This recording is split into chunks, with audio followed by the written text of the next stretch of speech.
Welcome back to another episode of Rock Boys Football. Kirby Smart, the Georgia Bulldogs, continuing to work their way through spring practice. And I've been very vocal. And this is one of those programs that, to me, is very fun talking about the spring practice window because there's not many teams across the country that do a better job not only on the recruiting trail. We all know Georgia recruits at an elite level and recruits some elite caliber bodies. But I think just as importantly, there's really not many teams that do a better job retaining their talent than Kirby Smart in Georgia. And because of that, during spring practice, you see a lot of guys that, us as college football fans sometimes forget about because it maybe didn't come together year one, year two. But, guys that are going into year two or year three that really start to emerge for this Georgia team. And that's kind of what you're seeing for Georgia going through spring practice. Now, we spent some time talking about the freshmen that have made some noise. We spent some time talking about the cornerback play that's been very impressive the last couple of weeks, the pass catchers as well. A lot of other players on this roster that are starting to generate some buzz and that are, for lack of better term, starting to put a stamp on what they're going to mean to this Georgia team in the 2025 year. Want to go over, some more names that I think Georgia fans should be excited about going into the 2025 year. Before we do, and as always, to the Georgia fans, many of y'all know for me, it's been really fun talking this team in spring practice. The amount of support that y'all have shown the fellas over the last couple of weeks has been amazing. Appreciate you guys. If y'all do enjoy the content, consider subscribing to the channel. And, I think just as importantly, look, if you're a Georgia fan listening to this, you probably live and breathe this program. You probably are reading the spring practice notes and kind of have a good sense of some players that are generating some buzz. If I am leaving out a name that excites you, let it fly in the comment section. I say it all the time. I learn from you guys a ton as well. Appreciate you guys. Without further ado, let's get into it. Let's start at the tight end position. Jaden Riddell. This was a guy that, coming out of high school, elite caliber athlete at the tight end position. I think the question was, we knew it wasn't going to be year one because he was kind of a smaller tight end. That was a really polished pass catcher of the football, but was a guy that probably wasn't going to come in as a freshman, line up in line and be a factor blocking. And if you can't do that for Georgia, you're probably not going to play early as a tight end. Well, it sounds like the body's right. 6'4", 6'5", 245 pounds, going into year two, probably has the SEC physicality that's been developed over the last 12, 18 months on campus. It sounds like he might be the best pure athlete at the tight end position in this room. Now, you have a ton of really intriguing bodies, right? You're bringing a couple of tight ends that you really like in the freshman class. Ethan Barbour has been generating a lot of buzz. You bring back Oscar Delp. You bring back Lawson Lucky. From what it sounds like, Jaden Riddell is going to find their way into the football field. And we all know Georgia likes to run a lot of 12 personnel. They like to use their tight ends a lot in the passing attack. And it sounds like Jaden Riddell is going to get involved in this offense. And I think one of the things that, maybe stands out to me is in 2024, trying to replace the factor that Brock Bowers was, you might have been a year off. Oscar Delp in year three, Lawson Lucky in year two, solid tight ends, but maybe not the difference makers that Georgia's used to at the tight end position. Well, going into the 2025 year, I think that difference making ability from the tight end position, whether it's Lawson, whether it's Oscar Delp, whether it's Jaden Riddell, I think you're going to have a little bit more of that for Georgia in 2025, which I think is fascinating for this program. And hey, we're with Gunnar Stockton, you're hearing all the right things from this kid coming out of spring. Hey, we want to make sure the pass catchers around him are going to be good enough. You've heard great things from the wide receiver position, specifically a guy like Colby Young coming back to the program, Noah Thomas and Zachariah Branch coming in through the portal, some freshman wide receivers standing out. Well, you're kind of hearing the same thing from the tight end position as well. We kind of said all of last year, and we said one of the biggest question marks heading into 2025 is, hey, do we have enough difference makers in the pass catching department? You didn't in 2024. I think that cost Georgia a chance to, compete and win a national championship. It sounds like you might have that in 2025, which I think should excite a lot of Georgia fans. Number two, Jordan Hall, and this is a guy that maybe you kind of do fall asleep on because five stars next to his name coming out in 2023. Played a little bit as a freshman. You're kind of excited about that year two jump in 2024. That year two jump because of the injuries didn't really happen. The word that you're hearing to describe Jordan Hall is dominant in spring practice. And again, going into year three, this is probably the largest duration of time that Jordan Hall has been healthy during his time in Athens, Georgia. And you go back to Jordan Hall as a recruit coming out, what did we talk about? One, freaky traits. He was 6'4", 300 plus pounds with, a really good get off the line of scrimmage, 35.5-inch arms. This is a guy that physically looks the part. And honestly, he's looked the part since his freshman year. I think technically there needed to be some development in his game. He was a guy that down there in Jacksonville, Florida, was just relying on being bigger, stronger, faster than pretty much anybody trying to block him. Well, that's not always going to translate immediately when you go up to the SEC. He's a guy that year three, staying healthy, you're looking for bodies on the middle of the defensive line that can really be a force. I think we got to stop sleeping on Jordan Hall going into year three. Sometimes these five stars, it takes a while, especially when you deal with some injuries early, and especially when you were a little bit more of a raw prospect. And what I mean by that is he was physically, kind of ready to come to the SEC, and he played a decent amount as a freshman. There were some things technically that probably had to be refined going into year three, healthy off season.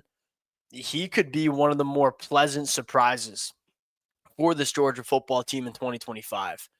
Number three, and a guy we've talked about a lot, and I'm starting to get fired up about him, and that is Quintavious Johnson. And this was another one kind of similar to a guy like Jaden Riddell. You knew it wasn't going to be year one for Quintavious Johnson. He was a guy that spent a decent chunk of his high school career playing quarterback because that was the kind of athlete that he was.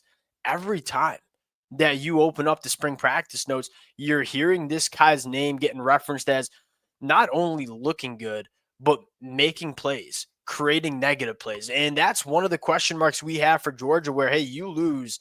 A guy like Jalen Walker, a guy like Mikael Williams, and two of these edge defenders that were extremely productive and extremely disruptive for this Georgia team in the 2024 year. Where is that production going to come from? Now, I'm not including any linebackers in this conversation because we've talked extensively about these young linebackers. There's no doubt in my mind these linebackers that Georgia has, of which it's arguably the most talented room we have ever seen in college football. And I feel good about saying that. That Kirby Smart and Glenn Schumann are going to lean on these young linebackers to go out and make some plays behind the line of scrimmage, but you still want some production coming off from the edge. And it sounds like Quintavious Johnson, from what we're hearing in spring, has the ability to be that guy for Georgia in the 2025 year. Another name that's young, and I think that you almost kind of forget about because he was a guy that we all expected to play a decent amount in the 2024 year, and that's Ellis Robinson. Number two prospect in the 2024 cycle. And what was different about Ellis Robinson, you talk about a guy like Jaden Riddell or a guy like Quintavious Johnson, you knew it would take maybe a year or two before they panned out at the collegiate level. Ellis Robinson was a box checker and a guy that was extremely polished and a guy that, quite frankly, I looked at coming out of high school and said, he's probably going to find the field a decent amount as a freshman. That did not happen for Ellis Robinson, but you're hearing that year two, going through your second spring practice, going to go through your second fall camp. This could be the year for Ellis Robinson, which could be massive. I'm a huge fan of Dalen Everett, and with him kind of on and off the field working through some injuries during spring ball, you're getting a lot of opportunity for a guy like Ellis Robinson. I think Dalen Everett could be a first-round NFL draft pick.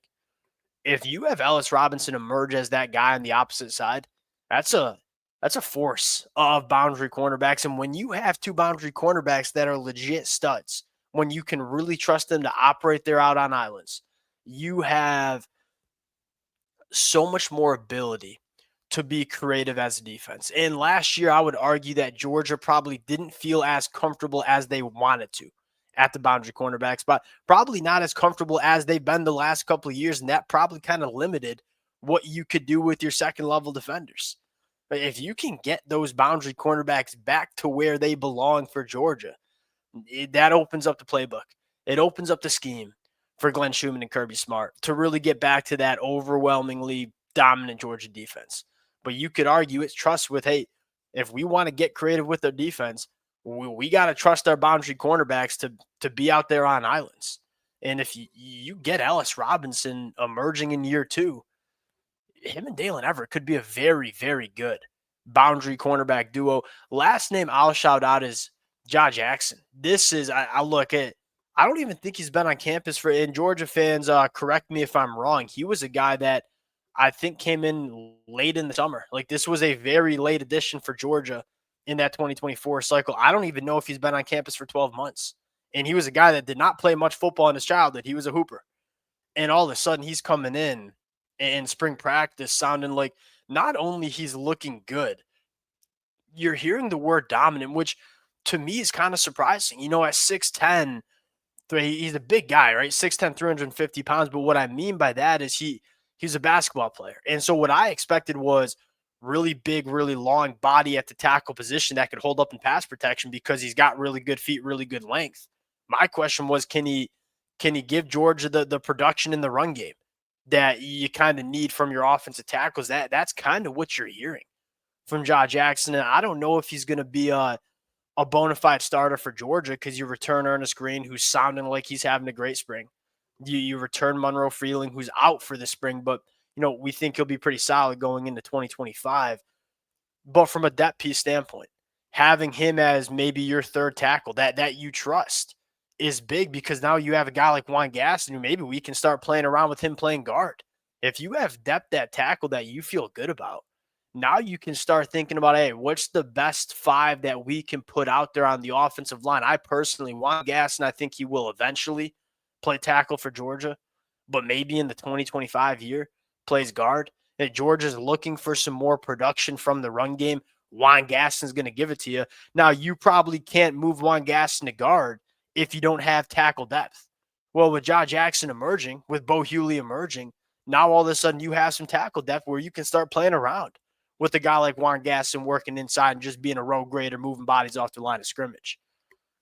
It's always such a fun spring practice to follow for Georgia because they recruit really well. So you have a bunch of just freak show bodies, but they also retain that talent. And so if it doesn't come together year 1, year 2, well, they still got guys that, are still in the developmental pipeline for Georgia. And as we know, nobody develops talent better than Georgia. And so you get all these names that maybe we fell asleep on because they weren't year 1, year 2 contributors, that all of a sudden start to pop in spring practice. And you're starting to see a lot of names like that for Georgia. You have some freshmen that are seriously pushing for some playing time. It sounds like you like some of the additions that you made through the transfer portal. I will admit that the way I look at Georgia, from what I'm hearing out of spring practice, I was very vocal going into spring practice. I had a lot of questions, and I knew they had some guys on the roster that could answer them, but I kind of wanted to see that play out. Well, I think that's kind of what you're seeing. We got G-Day coming up this weekend. We'll kind of get a better feel about where this roster sits. And I think if you're a Georgia fan, you're kind of excited to see what this team looks like Saturday afternoon. Appreciate you guys rocking with it. If y'all do enjoy the content, consider subscribing to the channel, and we'll talk to y'all later. Peace.